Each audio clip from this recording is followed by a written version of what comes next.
Je voudrais que nous lisions d'abord l'écriture. Attendez, souffrez. Je voudrais que nous lisions... Ne vous en faites pas, nous sommes là dans le... Avant de démarrer, hein, donc nous sommes en train de faire les taxis. Avant de pouvoir démarrer, nous allons démarrer bientôt, ne vous en faites pas. Que le Seigneur nous garde. Donc, ce sont les manœuvres de l'avion avant de décoller, ça fait toujours comme ça. Mais finalement, nous finirons par décoller. Et j'ai prié le Seigneur pour que nous puissions, dans la mesure du possible, finir aujourd'hui ce que nous avions commencé depuis la semaine passée. Je vais donc prendre très vite les livres de Matthieu. Les livres de Matthieu. Nous allons très vite prendre les livres de Matthieu. Nous ferons de notre mieux pour être le plus simple possible. Le plus simple possible. Nous sommes dans les livres de Matthieu, chapitre 27, verset 45. Il est écrit: depuis la 6e heure jusqu'à la 9e heure, il y eut des ténèbres sur toute la terre.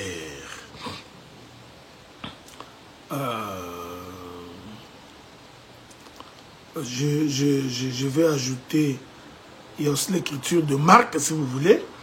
Marc chapitre 15, le verset 33. La 6e heure étant venue, il y eut des ténèbres sur toute la terre jusqu'à la 9e heure. Ok, donc voilà. Je crois que c'était... vous pouvez également ajouter pour votre... pour une meilleure santé. Luc chapitre 23, verset 44. Il était environ la 6e heure. Il y eut des ténèbres sur toute la terre jusqu'à la 9e heure. Que la paix de Dieu soit avec vous et que le Seigneur bénisse tout un chacun de vous. Nous étions en train d'expliquer qu'est-ce qui s'est passé pendant les 3 heures des ténèbres quand Jésus est monté sur la croix. Et nous étions en train de préciser que Jésus est monté sur la croix à la 6e heure. Et la 6e heure se comprend comme étant midi. Aujourd'hui, si on doit parler les langages d'aujourd'hui, donc la 6e heure, c'est comme qui dirait midi. Et comme vous le savez, c'est également à la 6e heure que Jésus rencontre la femme samaritaine. Je vais vous lire cette écriture-là. Ok. Souffrez. C'est très important. Je vais prendre, je crois que c'est les livres des Jean. Voilà, nous sommes dans Jean chapitre 4 à partir du verset 5. Il arriva dans une ville de Samarie nommée Sichar, près du champ que Jacob avait donné à Joseph, son fils. Là se trouvait le puits de Jacob. Jésus, fatigué du voyage, était assis au bord du puits. C'était environ la 6e heure.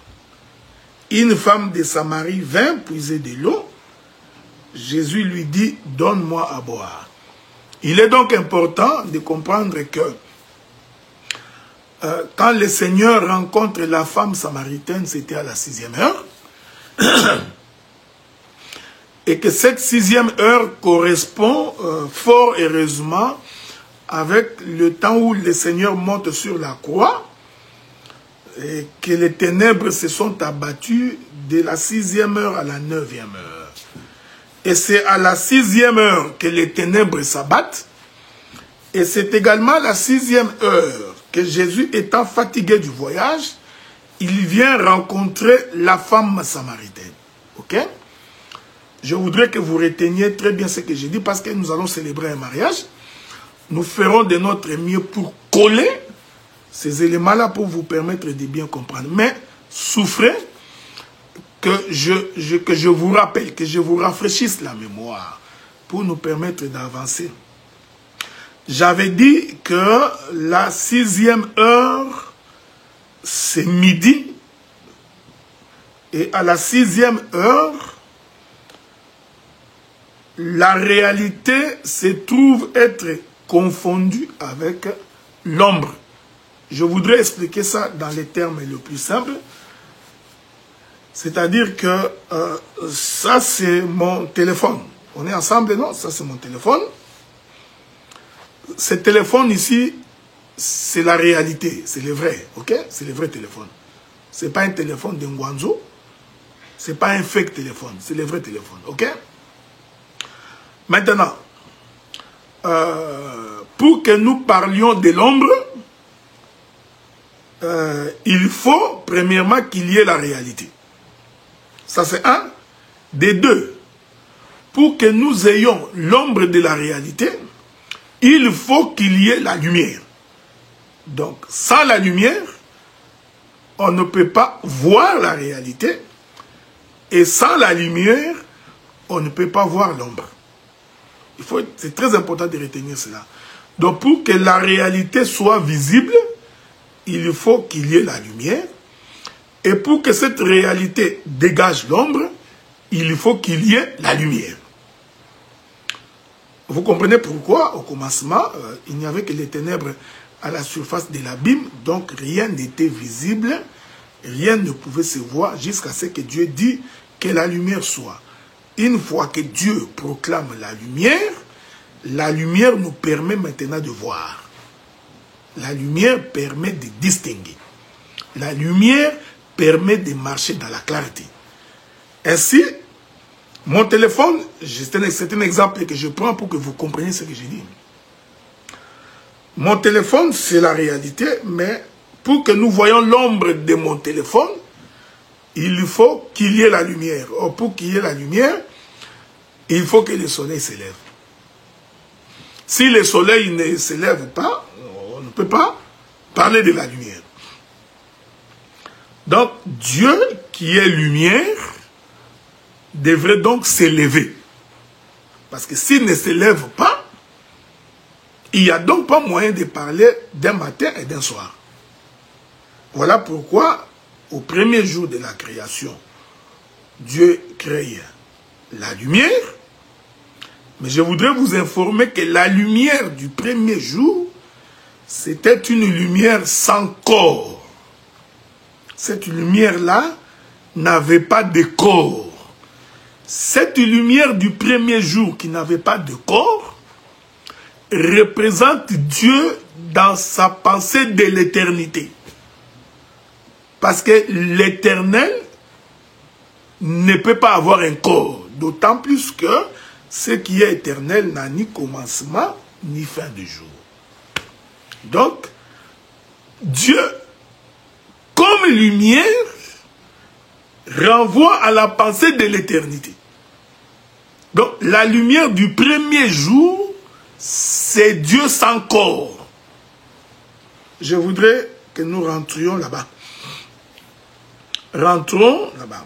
Rentrons dans Genèse chapitre 1er. Ok? Nous allons souffrir avec moi, ensemble, non? Nous rentrons dans Genèse chapitre 1er. Et ça va nous permettre de bien comprendre ce que nous disons. C'est un langage que Dieu a utilisé, ok? Au commencement, Genèse chapitre 1er, je commence par le premier verset. Au commencement, Dieu créa les cieux et la terre. La terre était informe et vide. Il y avait des ténèbres à la surface de l'abîme. Et l'Esprit de Dieu s'est mouvé au-dessus des eaux. Dieu dit que la lumière soit, et la lumière fut. Dieu vit que la lumière était bonne. Dieu sépara la lumière d'avec le ténèbre. Dieu appela la lumière jour.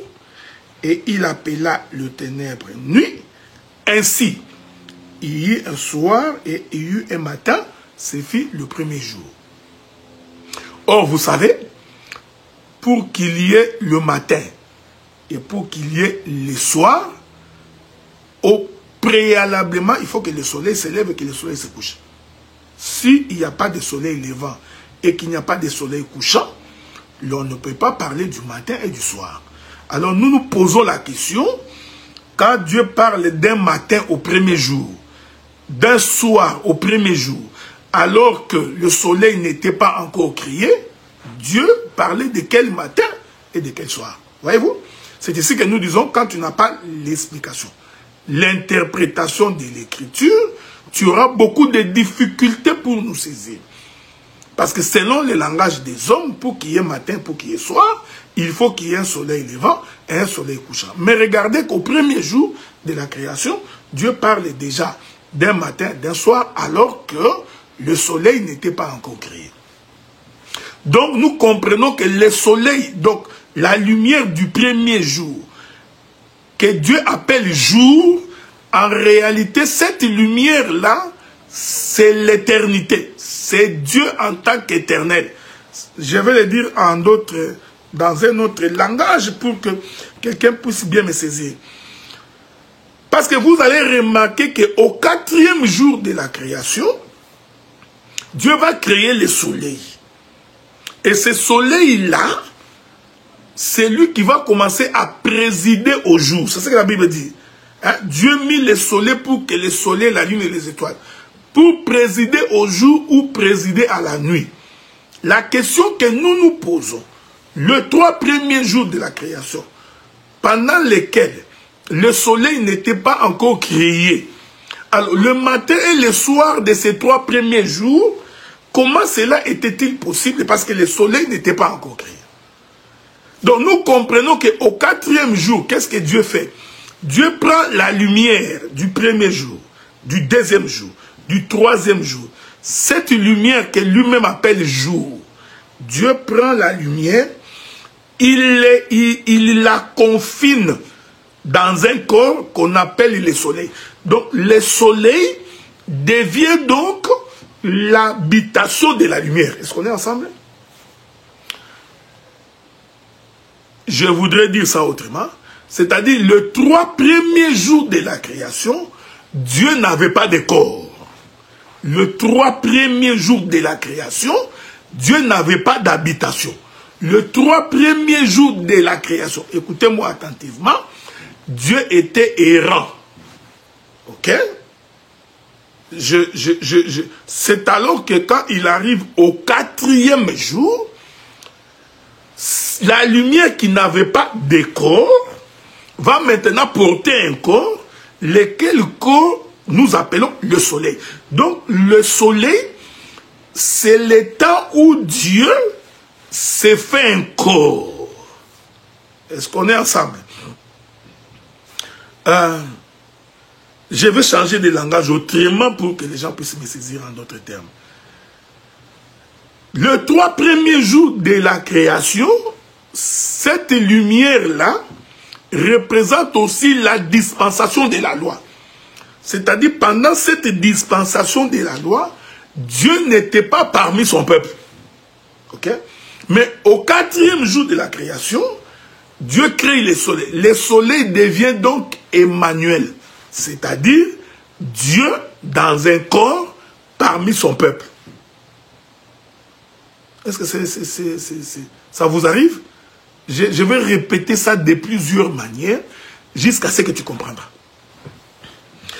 Je répète ça parce que ce que je vais dire est relié à la 6e heure. Ok? Ce que je voudrais dire est lié à la 6e heure. C'est très important. Donc, qu'est-ce qui se passe au 4e jour? Ce qui se passe au 4e jour, c'est que la lumière, qui est le Père, porte un corps qu'on appelle le soleil, dont le soleil est le Fils. Hein? Donc, la lumière, c'est le Père, le soleil, c'est le Fils. Donc, au 4e jour de la création, le Père et le Fils sont dans un même corps. Est-ce que je me fais comprendre?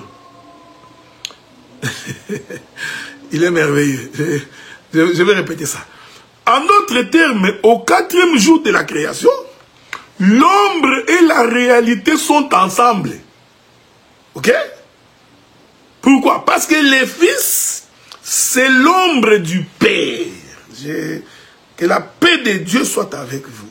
Hein? Le Fils est l'ombre du Père. Ce n'est pas moi qui dis. C'est Dieu lui-même qui dit. Créons l'homme à notre image, selon notre ressemblance. Donc, le Fils, il est l'ombre du Père. Le Fils est l'image du Père. C'est pourquoi l'ombre par elle-même, j'ai toujours dit ça, ne peut pas bouger, ne peut pas agir. Si vous voyez l'ombre en mouvement, En réalité, ce n'est pas l'ombre, c'est la réalité. C'est pourquoi Jésus dit, ce que j'ai fait, ce n'est pas moi qui l'ai fait, c'est le Père qui le fait. Le Père agit, le Fils aussi agit. Ok? Qui m'a vu, a vu le Père. C'est-à-dire que ce que l'ombre fait, ce que le Fils fait, en réalité, c'est le Père qui le fait. Donc, le Fils et le Père sont ensemble. Je répète ça. L'ombre et la réalité sont ensemble. Cette opération-là arrive le 4e jour de la création. C'est-à-dire la lumière qui est Dieu, qui a navigué pendant 3 jours, qui cherchait une habitation. Cette lumière-là, au 4e jour, va trouver une maison, va trouver un corps, et la lumière va entrer dans ce corps. Ok? Donc, le soleil, c'est l'habitation de la lumière. Le soleil, c'est le corps de la lumière. Je voudrais le dire autrement. Par le soleil, la lumière s'est tabernaclée. Ok? La lumière s'est fait un tabernacle. C'est au 4e jour que la lumière vient habiter parmi les hommes. Qu'est-ce que je voudrais dire? Je voudrais ajouter une autre écriture. Souffrez que je vous ajoute une autre écriture. Genèse chapitre quoi? Chapitre 40, chapitre 41. Souffrez, hein? Souffrez avec moi, je voudrais lire une écriture très importante. Ça nous permettra de pouvoir expliquer ce que nous sommes en train de dire. Hein? Souffrez avec moi, je suis en train de chercher une écriture très très importante. Hein? Ça va nous permettre de pouvoir avancer, ok? Il y a une écriture que vous tous là vous connaissez, c'est l'écriture Genèse chapitre 49. Prenons Genèse chapitre 49. Je suis dans le verset 8. Quand Dieu parle de Juda, il dit, Juda, tu recevras les hommages de tes frères. Ta main sera sur la nuque de tes ennemis. Les fils de ton père se prosterneront devant toi. Juda est un jeune lion. Tu reviens du carnage, mon fils. Il ploie les genoux.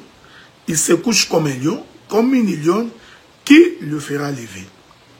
Le sceptre ne s'éloignera point de Juda, ni les bâtons souverains d'entre ses pieds, jusqu'à ce que vienne le Shiloh et que le peuple lui obéisse.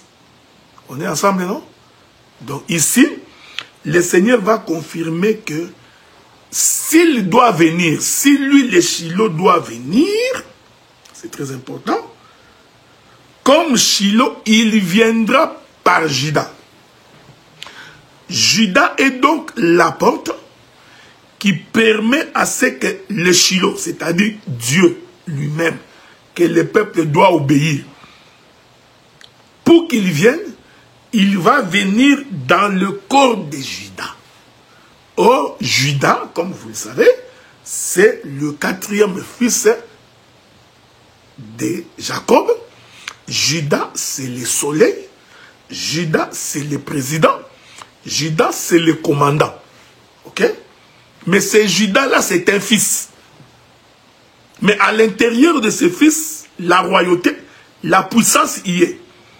Voilà pourquoi, quand le soleil arrive à la 6e heure, je vais répéter ça pour que tu me comprennes bien. Quand le soleil arrive à la 6e heure, en d'autres termes, quand le soleil arrive à midi, naturellement comme ça, qu'est-ce qui arrive? La réalité et l'ombre se confondent. La réalité et l'ombre sont ensemble. Tu peux prendre l'exemple concret. J'avais pris ça sur mon téléphone. Tu peux le prendre par toi-même. Sors dehors à midi. Quand tu sors dehors à midi, tu verras que l'ombre de ta personne est sur toi. Ok? Quand le soleil est levant, l'ombre de ta personne est à droite. Quand le soleil est couchant, l'ombre de ta personne est à gauche. Est-ce qu'on est ensemble? Je vais répéter ça autrement.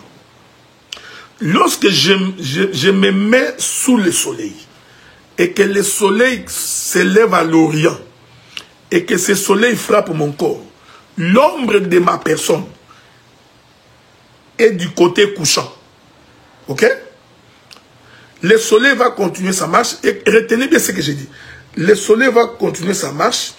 Lorsque ce soleil arrive sur moi, c'est-à-dire à midi, au zénith, l'ombre de ma personne est sur moi.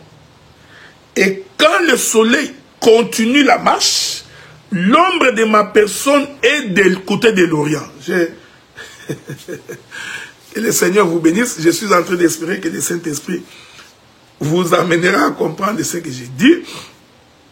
La réalité ici, c'est Dieu. Quand le soleil s'élève, or le soleil s'élève en Orient. Quand il s'élève en Orient, c'est-à-dire il s'élève du côté de la maison d'Israël. Et lorsqu'il s'élève de la côté d'Israël, l'ombre de Dieu, qui est le Fils. N'oubliez pas ce que je vous avais dit, que l'ombre c'est le Fils du Père. Ok? Quand vous regardez mon ombre c'est mon Fils. C'est comme ça que Dieu a présenté les choses. Hein?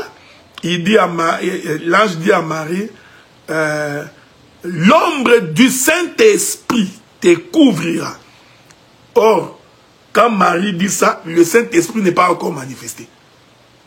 Hein? Quand Gabriel dit ça, le Saint-Esprit n'est pas encore manifesté parce que le Saint-Esprit a été manifesté normalement au jour de la Pentecôte. Mais déjà, Gabriel dit à Marie, l'ombre du Très-Haut te couvrira. Hein? Je voudrais que nous lisions cela. Hein? C'est très important. Parce que des fois, quand on dit comme ça, beaucoup de gens ont des difficultés pour comprendre. Écoutez ce que Gabriel dit à Marie.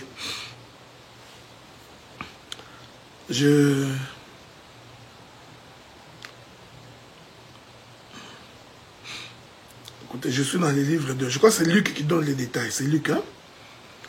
L'ange lui répondit. Je suis dans Luc chapitre 1er, verset 35. L'ange lui répondit, le Saint-Esprit viendra sur toi. Ok? Alors que naturellement, le Saint-Esprit n'était pas encore venu. Donc le Saint-Esprit est venu au jour de la Pentecôte. Mais ici, l'ange voulait confirmer que le Saint-Esprit c'est Dieu. Ok? Il dit, l'ange lui dit, le Saint-Esprit viendra sur toi. Et la puissance du Très-Haut te couvrira de son ombre. Donc l'ombre ici, c'est l'ombre du Saint-Esprit. C'est ça la puissance du Dieu très haut. Donc l'ombre de Dieu, hein, te couvrira. Maintenant, quand l'ombre te couvre, écoutez ce que l'ange dit, c'est pourquoi le Saint-Enfant qui naîtra de toi sera appelé Fils de Dieu. Donc, lorsque nous parlons des Fils de Dieu, nous parlons de son ombre. Donc, je vais répéter ça pour que tu... Sinon, tu auras des difficultés. Ce n'est pas que partout tu vois ombre, c'est la même chose. Ok? Il faut faire attention. Ce n'est pas partout que tu vois. Ici, je suis dans Luc chapitre 1er. Lorsque nous parlons de l'ombre du Saint-Esprit, lorsque nous parlons de l'ombre de la puissance de Dieu, c'est Gabriel qui dit ça. Il dit, le Saint-Esprit survenant sur toi, l'ombre de tout puissant te couvrira. C'est pourquoi l'enfant qui naîtra de toi sera appelé Fils de Dieu. Donc, Fils de Dieu veut dire égal ombre du Père. On est d'accord? Donc, l'ombre du Père, c'est le Fils de Dieu. Bon, là tu as souligné, non? Facile à comprendre maintenant. Quand le soleil s'élève le matin, il frappe le corps. Le corps qui est Dieu. Parce que c'est lui la réalité. Maintenant, l'ombre de Dieu est du côté de l'Occident. D'autant plus que le soleil s'est levé du côté de l'Orient. Or, le côté de l'Orient, c'est Israël. Vous le savez, non? Le soleil s'élevant à l'est et se couchant à l'ouest. Mais quand il s'élève, lui, le soleil, il s'élève du côté d'Israël, son ombre est du côté de l'Occident. Or, en Occident, c'est là où se trouve l'église. Est-ce qu'on est ensemble, non? Ok. Donc, c'est pourquoi nous disons que quand le soleil s'est levé en Israël, ce n'était pas pour que Israël soit visité par les fils. Non, non, non, non, non. C'est pourquoi Israël ne pouvait pas croire, parce que l'ombre, qui est le fils, est du côté de l'Occident. C'est tout à fait normal. Ok? Alors, le soleil va commencer à marcher jusqu'à ce qu'il va arriver à midi.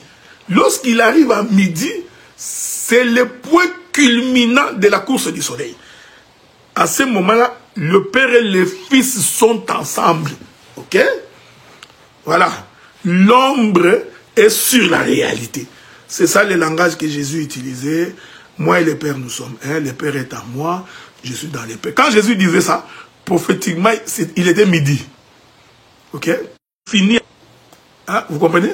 Quand il finit avec nous, quand le Seigneur finit avec nous, maintenant, le Fils va rentrer du côté d'Israël. C'est pourquoi Matthieu dit, Israël, Israël, toi qui tues les prophètes, j'ai voulu te rassembler.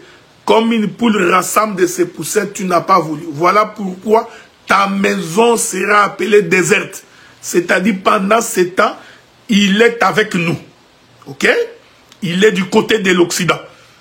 Jusqu'à ce que vous crierez, béni soit celui qui vient au nom du Seigneur. Ces cris-là, c'est lorsque le soleil est du côté de l'Occident et que l'ombre est du côté de l'Orient. C'est-à-dire, c'est le temps où Dieu va revisiter Israël par les fils. On est ensemble. Maintenant, c'est pourquoi, lorsqu'il arrive dans la maison d'Abraham, il dit à Abraham ceci, il dit à Abraham, l'an prochain, à la même époque, on est ensemble, non? L'an prochain, à la même époque, moi, Dieu, je reviendrai. Et quand je serai revenu, Sarah, ta femme, aura un fils. Donc, pour que tu saches que moi, je suis revenu, c'est que tu verras le fils dans ta maison. Donc, le fils ici, c'est l'ombre du Père. Donc, lorsque le fils est avec vous, sachez que je suis revenu. Mais je suis revenu comme un fils, comme l'ombre de ma personne. Est-ce qu'on est ensemble? Donc, c'est pourquoi la présence d'Isaac dans la maison de Sarah, c'était le père qui était revenu. Mais Dieu précise à quel moment que cela va être possible. Il dit à la même époque. De quelle époque il s'agit? De l'époque où l'ombre et la réalité sont ensemble. Ok? Or, le temps où l'ombre et la réalité sont ensemble, c'est le temps où le Père et le Fils sont un. Dans un même corps. Or, quand le Fils et le Père sont ensemble, c'est à midi. Que la paix de Dieu soit avec vous. Ok? C'est à midi. Dans un autre langage, c'est pendant la chaleur du jour, c'est pendant que le soleil est au zénith. C'est à ce moment-là que les ténèbres vont s'abattre sur toute la surface de la terre. Je répète ça maintenant. Maintenant, à la 6e heure, quand Jésus monte sur la croix, c'est-à-dire qu'il avait déjà fait une marche. Cette marche-là, c'était le soleil levant. Je ne sais pas si... Ok, j'ai quelques petits problèmes de connexion, mais ce n'est pas grave. Je répète ça. C'est très important que je puisse répéter pour que vous compreniez. Maintenant, quand le soleil arrive à midi, un événement va se passer. Je vous avais dit la fois passée que c'est la présence du Fils qui crée les ténèbres. Et je vous avais dit de faire attention, parce que ce n'est pas que partout tu vois les ténèbres, c'est la même définition. Ok? Quand le Fils est là, le ténèbre doit automatiquement s'abattre. Mais le ténèbre s'abat pour qui? Le ténèbre s'abat pour Israël. Écoutez-moi bien. Vous voyez? La présence du Fils aveugle les enfants d'Israël. La présence du Fils plonge Israël dans les ténèbres. Est-ce qu'on est ensemble? Je répète ça. C'est très important. La présence du Fils fait en sorte que Israël tombe dans le ténèbre. C'est-à-dire, Israël ne voit pas. C'est ça le livre de Matthieu chapitre 13 verset 10. Pourquoi leur parles-tu en parabole? Pourquoi? Parce que lorsque je parle en parabole, eux, regardant ne voyant rien, entendant ne comprenant rien. Donc, cela veut dire que la présence de Dieu en tant que fils fait plonger toute la maison d'Israël dans les ténèbres. Ok? Que le Seigneur vous bénisse. C'est pourquoi, comme à la 6e heure, l'ombre et la réalité doivent être ensemble, c'est pourquoi à la 6e heure, il faut que le ténèbre s'abatte sur toute la surface de la terre. Faites attention. Les ténèbres là qui se sont abattus, en réalité, cela n'était que ténèbres pour Israël. C'est-à-dire que les gens qui regardaient, je veux que tu me suives attentivement, les gens qui observaient Jésus sur la croix ont perdu les regards sur lui pendant 3 heures. C'est-à-dire pendant 3 heures, un nuage ténébreux, comme un voile, est tombé sur la face d'Israël. Pendant ce temps, 3 heures, quelque chose s'est passé sur la croix. C'est ce que nous voulons expliquer aujourd'hui. Qu'est-ce qui s'est passé pendant ces 3 heures-là? Faites attention. Parce qu'en réalité, le soleil naturel ne s'était pas couché. Ok? Le soleil naturel ne s'était pas couché. Faux et archi-faux. Le soleil naturel a continué sa course. D'autant plus que la Bible dit, il n'y avait que les ténèbres pendant 3 heures. Et à la 9e heure, on a encore vu le soleil apparaître. Donc, c'est-à-dire que pendant ces 3 heures, le soleil a continué sa course. Sauf qu'en continuant sa course, le peuple de la terre ne l'ont pas vu marcher. C'est ce que nous appelons le temps de la grâce. Je voudrais dire, le 3 heures de ténèbres sur la croix, en réalité, c'est la dispensation de la grâce. C'est-à-dire que pendant ces 3 heures, Dieu avait tourné le dos à Israël et il était des côtés des nations. Ok? C'est pourquoi, j'aime ça, j'adore ça, il est merveilleux. C'est pourquoi nous faisons appel au chiffre 3. Parce que de la 6e heure à la 9e heure, il s'est passé 3 heures. Or, les 3 heures, je vous avais dit la fois passée, qu'une heure c'est un jour. Vous vous souvenez? Je vous avais donné l'écriture de Lévitique. Une heure c'est un jour c'est une année. On est ensemble, non? Voilà. Donc, les 3 heures là, à dire vrai, c'était les 3 jours de Jésus dans les tombeaux. J'aime ça, j'adore ça. Les 3 heures de ténèbres là représentaient Jésus dans les tombeaux. Or, Jésus dans les tombeaux, c'est la dispensation de la grâce. Parce qu'il est mort pour nous, les nations. Il est entré dans les tombeaux pour nous, le peuple des nations. Est-ce que vous me suivez? Que la paix de Dieu soit avec vous, que Dieu vous bénisse. Ah, ma bien-aimée sœur Wani, très content de te voir en ligne. Ah, je vois que mon bien-aimé Roger Bouleli également est en ligne. Il y a aussi cet aventurier de Serge Viocolo qui a disparu également, qui est en ligne. Donc, c'est ça, c'est un langage, ok? Ce n'est pas un aventurier. Donc, vous comprenez ce que j'ai dit. Donc, je voudrais répéter ça calmement parce que quand je vais appeler les autres écritures, que vous n'ayez pas de difficultés à nous saisir. Donc, le 3 heures de ténèbres là, cela veut tout simplement dire Jésus est apparu en Israël. Depuis Moïse, il marcha avec la maison d'Israël. Depuis Moïse, il arrive jusqu'à Jean-Baptiste, le dernier prophète. Nous disons, Jean-Baptiste, c'est la dernière heure avant que le Seigneur aille vers les nations. Ok?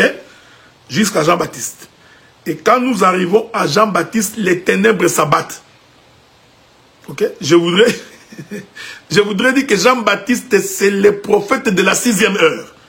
C'est donc lui qui vient clôturer la 12e heure. Ok? Voilà. Donc à la 6e heure, donc midi, Jean-Baptiste se présente, il ferme les ciels.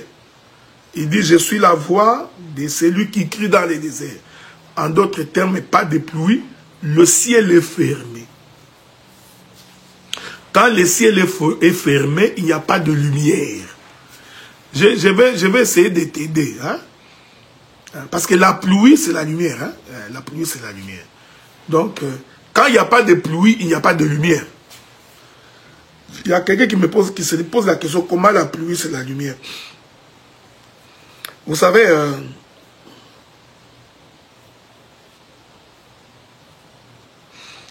que Dieu te bénisse, mon bien-aimé Alain Poitier. Pour qu'il y ait la pluie, il faut que le soleil apparaisse. Si le soleil n'apparaît pas, il n'y a pas de pluie. Parce que c'est le soleil qui, frappant les eaux d'en bas, crée ce qu'on appelle l'évaporation. Et c'est cette évaporation qui crée ce qu'on appelle les nuages. Et Dieu va appeler les nuages au rassemblement. Ok? Dieu va appeler... J'ai la difficulté avec mon internet, mais espérons que ça va aller. Ok? Ne vous en faites pas, s'il y a des petites connexions, ça va se reconnecter. Ce sont les aléas de la technique. Je voudrais dire que la pluie, c'est le soleil. Ok? Voilà. Donc, lorsque Jean-Baptiste dit « Je suis la voix de celui qui crie dans les déserts », Jean-Baptiste voulait dire que le soleil n'apparaisse plus. En d'autres termes, parlons d'abord comme vous. Jean-Baptiste voulait dire qu'il n'y aura pas de pluie. Parce que pour qu'il y ait un désert, il faut que la pluie cesse de tomber. Tant que la pluie n'a pas cessé de tomber, nous ne pouvons pas parler d'un désert. Donc, le désert se caractérise par l'absence de la pluie. On est ensemble, non? Maintenant, mais pour qu'il y ait la pluie, il faut qu'il y ait le soleil. Parce que c'est le soleil qui, en s'élevant, va frapper les eaux d'en bas. Une fois qu'il frappe les eaux d'en bas, les eaux d'en bas se transforment en vapeur. Et lorsqu'il est transformé en vapeur, les eaux d'en bas vont brandir la loi de la pesanteur. Ils vont monter. On est ensemble, non? Quand ils montent comme un nuage. Hein? Dès qu'ils montent comme un nuage, il est merveilleux. C'est pourquoi Jésus, le jour de son ascension, il a été dérobé dans une nuée. La nuée, là, c'est un nuage.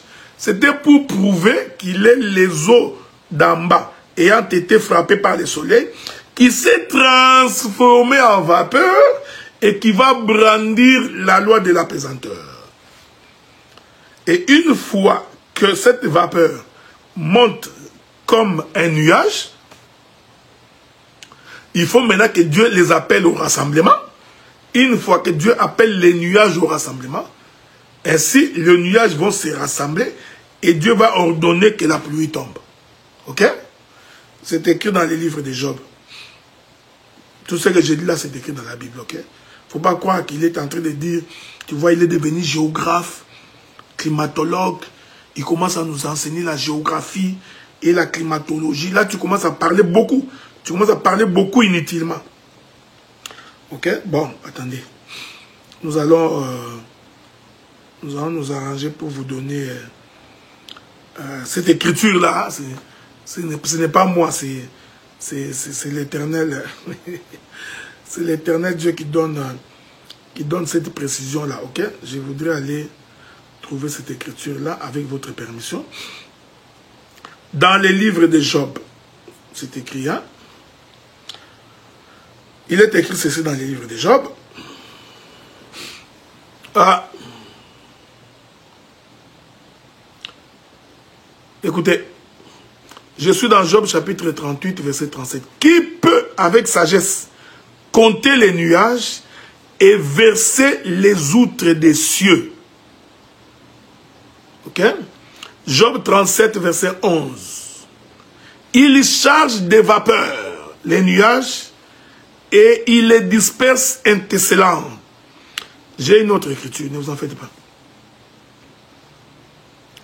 Psaume 77, verset 18. Les nuages versèrent de l'eau par torrent.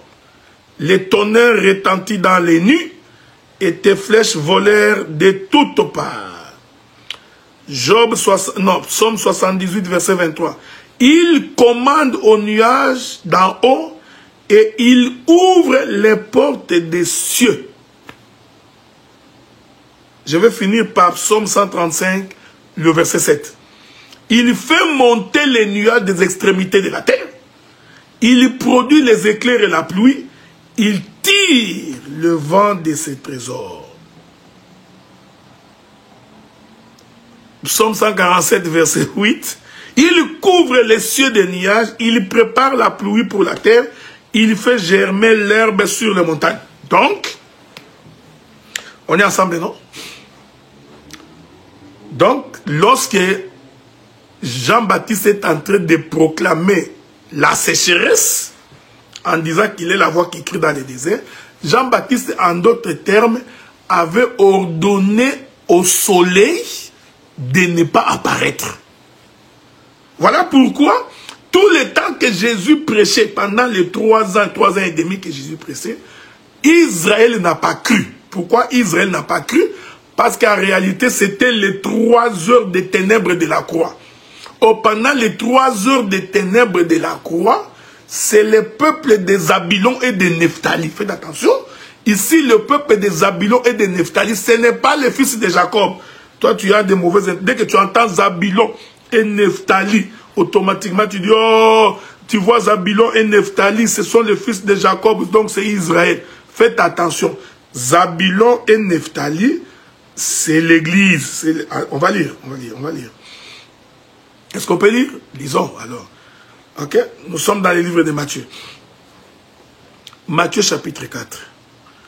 Verset 13. Il quitta Nazareth et vint demeurer à Capernaum, situé près de la mer, dans les territoires des Zabylon et des Nephtali.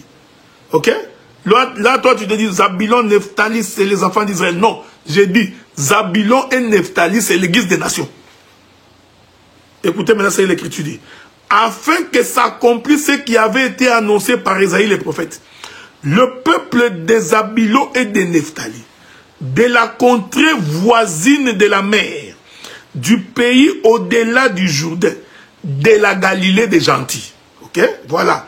Donc, Zabylon et Nephtali, c'est le peuple de la Galilée des gentils. Des gentils. Nous allons ajouter une autre écriture pour vous aider à bien saisir ce que nous disons. Ok? Quand toi tu entends gentil, tu es en train de croire que ce sont les gens qui sont gentils. Voilà comment un francophone ne comprend pas la Bible. Il va commencer à prêcher, oh non, le peuple des gentils, c'est un peuple joyeux. C'est comme ça que tu expliques la Bible. Donc le peuple des gentils, c'est le peuple joyeux. Toi, tu crois que nous sommes en train de prêcher français, quoi. C'est pourquoi dès que tu vois Zabylon et Nephtali, tu crois que c'est toujours Israël. Prenons 1 Timothée chapitre 3. 1 Timothée chapitre 3, verset 16. Lisons. C'est Paul qui explique. Il dit, sans contredit, le mystère de la piété est grand.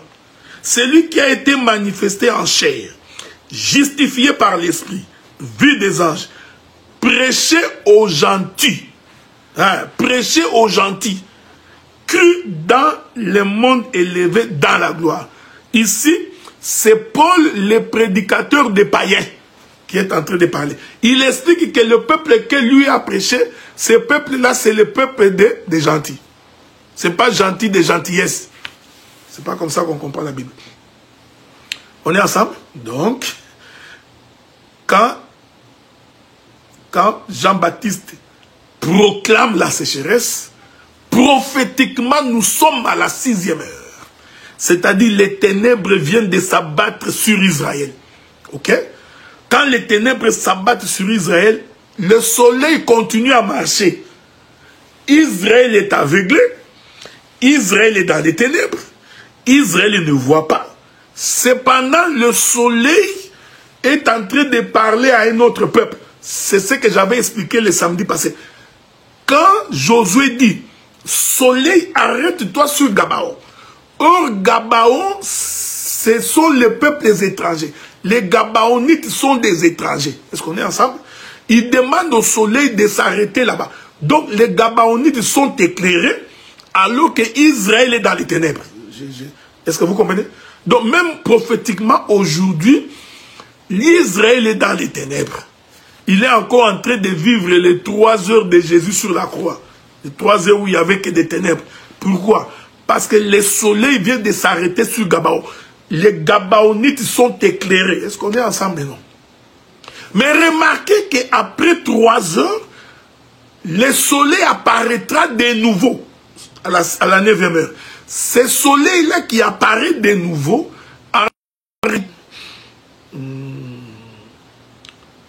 bon, c'est ça.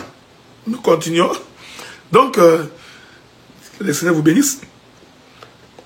Donc, Israël est dans les ténèbres. Pendant les 3 heures de ténèbres là, en réalité, le soleil n'a pas arrêté sa course. Ok?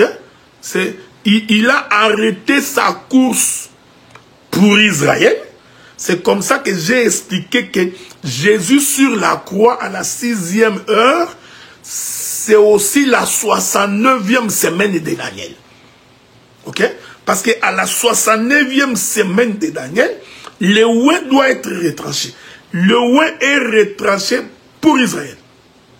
Ok? Mais pendant qu'il est retranché pour Israël, cependant, il est chez les nations. Est-ce qu'on est ensemble? Donc, il est dans la maison. Je voudrais le dire autrement. Il est dans la maison de Rachel. J'aime ça. Donc, dans la chambre de Rachel. Le soleil se trouve avec Rachel dans la chambre. Est-ce qu'on est ensemble, non? Quand tu comprends ça, tu comprendras facilement ce qui va arriver par la suite. Donc, quand le ouin est retranché pour Israël. Il n'est pas retranché pour nous. Voilà pourquoi quelqu'un qui ne comprend pas la Bible va commencer à vous expliquer que non, l'Église a connu des temps de ténèbres. Tu vois, l'Église a besoin de la réformation, restauration. Il faut réformer l'Église. Vous comprenez que ce sont des gens qui sont... Ils sont déficitaires sur le plan de la connaissance de la parole. Non. Le soleil tourne les doigts à Israël. C'est ça, la 6e heure sur la croix. Et j'ai dit que c'est ça le ouin qui est retranché. Mais pendant que le ouin est retranché, la course continue. Mais la course continue ailleurs. Ça continue où? Ça continue chez les Gabaonites. Est-ce que vous comprenez? Et cette course-là chez les Gabaonites, ça se passe pendant 3 heures. Faites attention. Ok? Pendant 3 heures. Et après ces 3 heures, le soleil doit apparaître de nouveau. Mais ce soleil-là qui apparaît de nouveau, en réalité, le temps de la grâce avec l'Église est fini. Une fois que ce temps est fini, il apparaît de nouveau, c'est-à-dire, c'est le temps où Dieu va visiter de nouveau la maison de Jacob. Est-ce que vous me comprenez ce que nous disons? Il va visiter de nouveau la maison de Jacob. C'est très important. Je voudrais répéter ça pour que les gens puissent bien nous comprendre. Je voudrais relire une écriture. Ça vous permettra de bien saisir ce que nous disons. Lisons ça. Hein, lisons cette écriture-là. Bon, je suis toujours dans les livres de Matthieu. Là, nous étions dans Matthieu chapitre 27. Ok.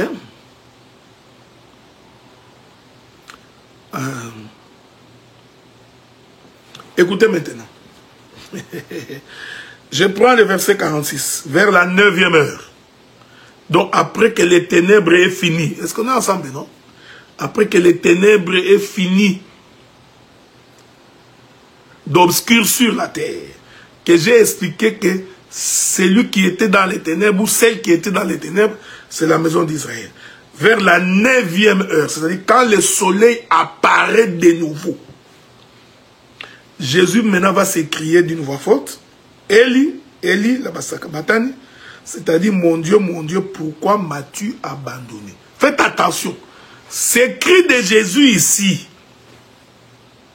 qui est en train de crier que mon Dieu, pourquoi m'as-tu abandonné? Je vous informe que c'est tout un temps.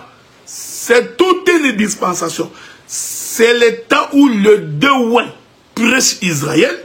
C'est le temps où Israël reconnaît son péché. C'est le temps où Israël passe par la récompense, par la repentance. Est-ce que vous me suivez? C'est très important. Donc, je me résume. Le 3 heures des ténèbres à la surface de la terre que Jésus a connu sur la croix, ces 3 heures de ténèbres-là, les ténèbres des 3 heures étaient pour Israël. Ces 3 heures-là, en réalité, Jésus était du côté de l'Église, était du côté des nations. Il était en train de nous enseigner. Il était en train de nous éclairer. Et quand il a fini, il va maintenant réapparaître de nouveau. Cette réapparition, c'est ça le temps où le Seigneur va visiter de nouveau Israël. On est ensemble. Maintenant, je vais illustrer ça par un exemple. C'est très important. Un jour, Jésus commence sa marche pour aller dans la maison de Jairus. On est ensemble, non? Je vais relier les 3 heures des ténèbres de la croix avec la marche de Jésus. C'est pourquoi j'ai toujours dit que prêcher l'évangile, c'est danser la danse des tango. Ça peut te déranger, mais c'est comme ça que je dis. Ça, ce sont mes propres expressions. C'est une célébration du mariage.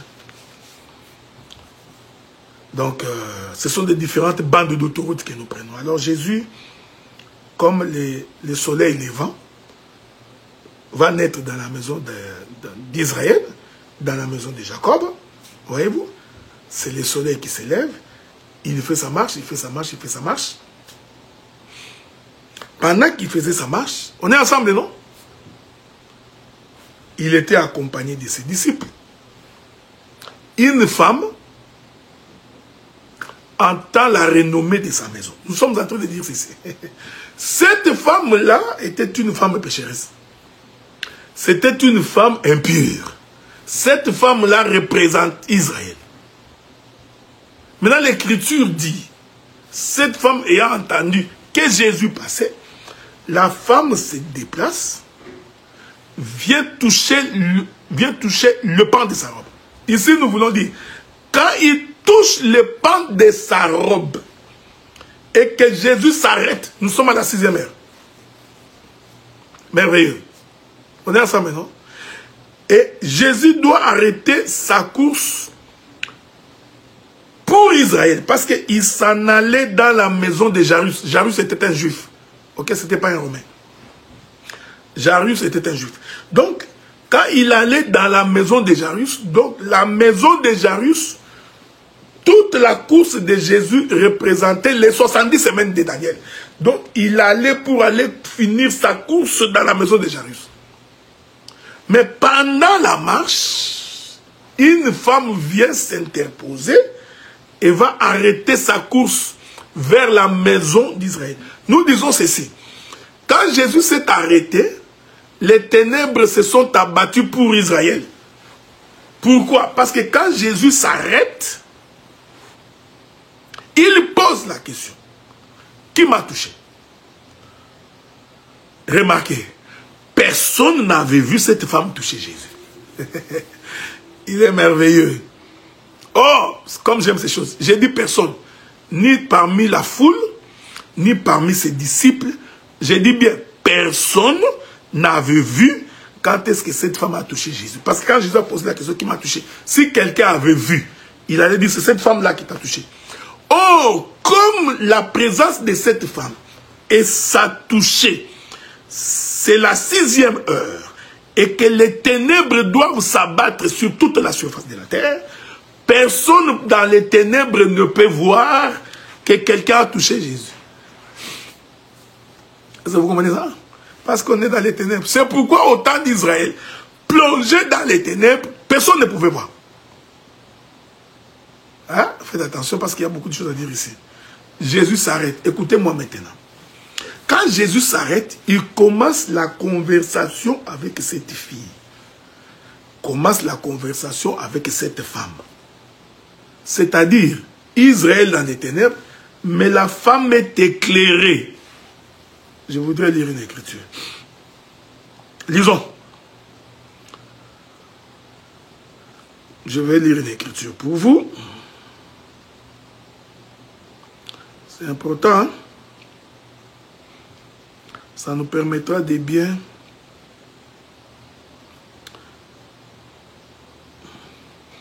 Ça va nous permettre de bien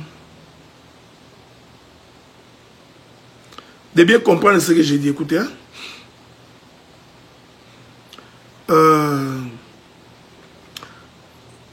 Je voudrais lire cette écriture-là pour vous, calmement. C'est dans les livres de Luc. Bon, prenons d'abord les livres de Luc. Luc chapitre 8, le verset 42. Nous allons lire. Verset 41. Et voici, il vint un homme nommé Jairus, qui était chef de la synagogue. Ouais, donc c'était un juif. Parce qu'il ne peut pas être un païen et chef de synagogue. Il se jeta à pied et les supplia d'entrer dans sa maison. Parce qu'il avait une fille unique d'environ 12 ans, qui se mourait pendant que Jésus y allait. Il était pressé par la foule. Ok? Je voudrais d'abord vous faire remarquer que Jésus s'est déplacé avec Jairus. Et avec Jairus, ils étaient ensemble pour aller dans sa maison. Ok? Je vais vous éviter beaucoup de choses ici parce que Jairus et les disciples représentent la portion d'Israël qui sera sauvée. Jairus et les disciples représentent la portion d'Israël qui seront sauvés pendant l'état de la grâce. Parce que comme vous le savez, tous les prophètes seront sauvés pendant l'état de la grâce, tous les apôtres seront sauvés pendant l'état de la grâce. Donc, au jour de l'enlèvement, nous participerons à l'enlèvement avec les Pierre, les Paul, les Barthélemy, les Matthieu. Nous serons ensemble. Ok? Donc, cette portion-là, c'est ça le voyage de Jésus avec Jairus. Lorsqu'on est ensemble, non? Il faut bien suivre ça. Alors que la fille de Jairus représente une autre portion. Ok? Donc c'est la portion d'Israël qui est aveuglée. Ben, écoutez maintenant. Alors il y avait une femme atteinte d'une perte de sang depuis 12 ans, qui avait dépensé tout son bien pour le médecin sans qu'aucun ait pu la guérir.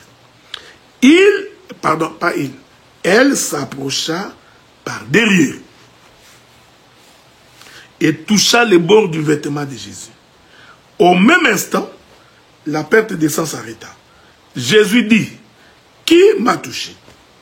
Comme tous s'en défendaient, Pierre et ceux qui étaient avec lui dirent, Maître, la foule t'entoure et te presse, et tu dis qui m'a touché?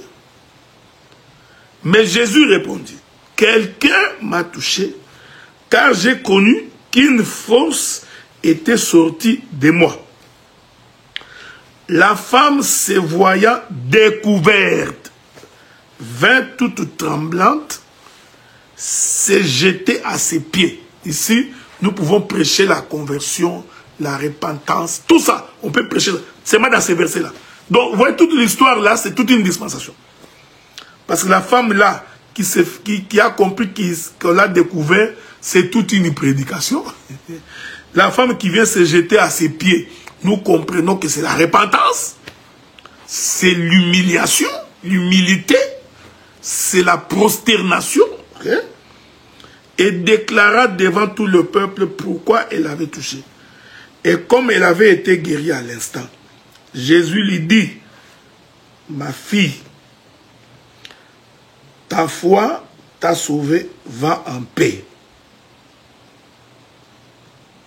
Je répète ça. Faites attention. Je vais répéter cette écriture-là. La femme se voyant découverte. Il faut faire attention. Qu'est-ce que cela signifie, la femme se voyant découverte? Je vais trouver une autre écriture pour toi. Ok? Ça c'est Luc. Mais écoutez, Matthieu dit quoi? Écoutez, Luc dit, la femme se voyant découverte. Matthieu donne la précision de ce que c'est découvrir la femme. C'est là où je suis en train d'expliquer les ténèbres des 3 heures sur la croix. Écoutez ce que Matthieu dit. Je suis dans Matthieu chapitre 9, verset 20. Voici une femme atteinte d'une perte de sang depuis 12 ans. S'approcha par derrière, toucha les bords de son vêtement. On est ensemble maintenant. Elle disait en elle-même, si je puis seulement toucher les vêtements, je serai guéri. Ah, j'aime le verset 22. Jésus se retourna et dit en la voyant. J'aime ça.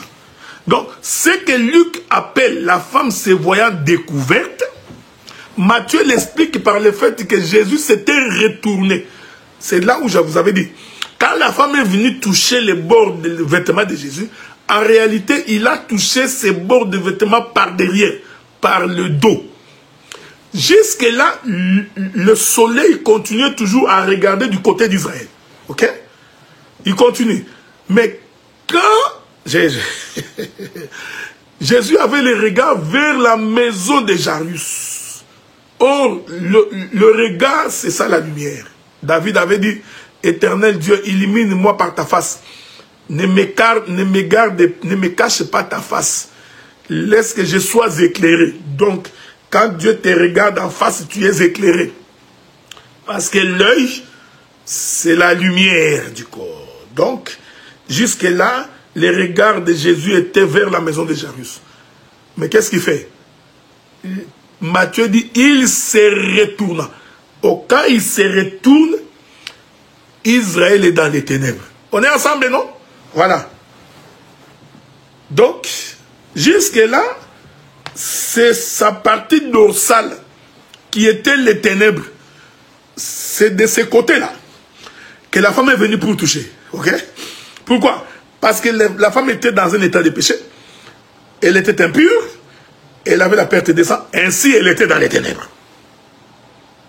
Jusque-là, les côtés de Jairus, qui est la maison d'Israël, étaient éclairés. Étaient éclairés par quoi? Étaient éclairés par la loi, les psaumes et les prophètes. Quand la femme vient par derrière, touche, Matthieu confirme que Jésus se retourne.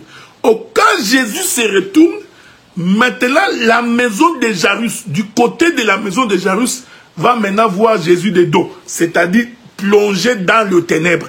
Pendant que cette maison est plongée dans les ténèbres, Jésus est en train de causer avec cette femme. Est-ce qu'on est ensemble? Voilà. Donc cette femme ici est éclairée, est dans la lumière, pendant que de ce côté ici, elle est ténèbres. C'est ce qui s'est passé sur la croix. En réalité, sur la croix, Jésus avait tout simplement tourné sa face. J'aime ça. Lorsqu'il tourna la face, 3 heures de ténèbres sur toute la surface de la terre. Ces 3 heures de ténèbres-là, c'est Israël qui n'a pas vu sa face. Pendant ce temps, la face de Jésus est vers l'église et vers nous, nous éclairer pendant 3 heures. Lorsqu'il aura fini avec nous pendant 3 heures, il va réapparaître de nouveau. On est ensemble, non? Que la paix de Dieu soit avec vous. Que le Seigneur vous bénisse. Je vais conclure. Alors, la Bible dit dans les livres des Jean, Jésus marchant, étant fatigué du voyage. En d'autres termes, celui qui est fatigué doit dormir. Venez à moi, vous tous qui êtes chargés et fatigués, je vous donnerai du repos. Celui qui est fatigué doit dormir. Donc Jésus marche. À la 6e heure, il arrive sur le puits de Jacob, que Jacob avait cédé à son fils Joseph. Ces précisions-là sont importantes. Donc ces puits-là, là où Jésus vient rencontrer la femme samaritaine, c'était le puits de Jacob et de Joseph. C'est ça que l'Écriture dit. C'est le puits de Jacob cédé à Joseph. Donc ces puits-là représentaient le père et le fils.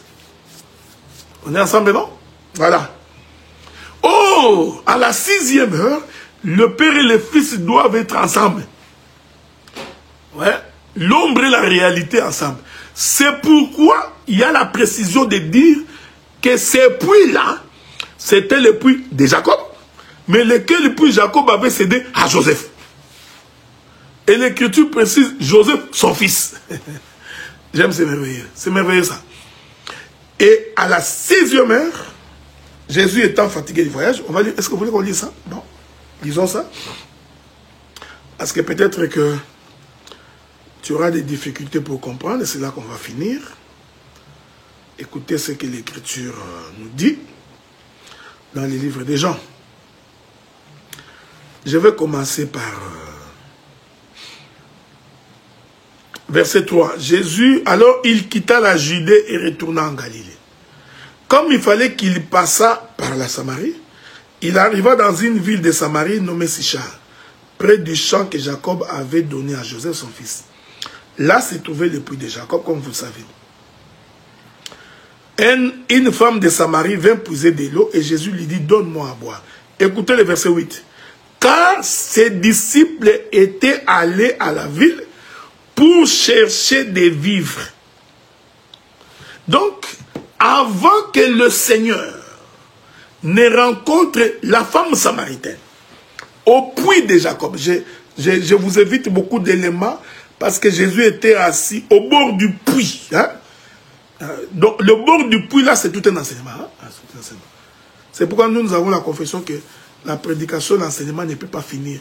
Si tu commences à sentir que tu n'as plus rien à prêcher, alors tu as intérêt à aller te ressourcer par la prière. D'abord, tu te sanctifies, sanctifie-toi davantage, et puis va te ressourcer dans la prière. Tu sentiras que ça vient. Là, ça ne peut pas finir. Nous pouvons revisiter la même écriture plusieurs fois. Nous aurons toujours des choses à dire. Ne vous en faites pas. Le bord, là, c'est tout un enseignement. Le bord, hein, au bord du puits. Il n'était pas vraiment dans le puits, il était au bord. C'est au bord du puits qu'il rencontrait la femme samaritaine. Mais avant de rencontrer, c'est la 6e heure, ok? Je suis en train de dire que cet événement-là, c'est la croix. Ok? Ce qui se passe là avec la femme samaritaine, Jésus est sur la croix. Vous comprenez? Donc, à la 6e heure, comme tout, de la même manière que les ténèbres se sont abattues sur la surface de la terre de la 6e heure à la 9e heure, à la 6e heure qui est midi, Jésus vient au bord du puits et rencontre cette femme. Mais l'Écriture précise, avant de les rencontrer, il renvoya les disciples pour qu'ils aillent chercher à manger. Nous disons, ce renvoi des disciples-là, c'est ça Jésus qui tourne les dos. C'est-à-dire, il plonge les disciples dans les ténèbres. Les disciples ici représentent la maison d'Israël. Voilà pourquoi ils ne vont pas assister à la conversation que Jésus avait avec la femme samaritaine. Parce que toute la maison d'Israël est plongée dans les ténèbres. Pendant que la maison est plongée dans les ténèbres, Jésus cause avec une étrangère. Cette femme étrangère représente l'Église. Est-ce que vous comprenez? Je vous informe qu'ils ont causé pendant 3 heures.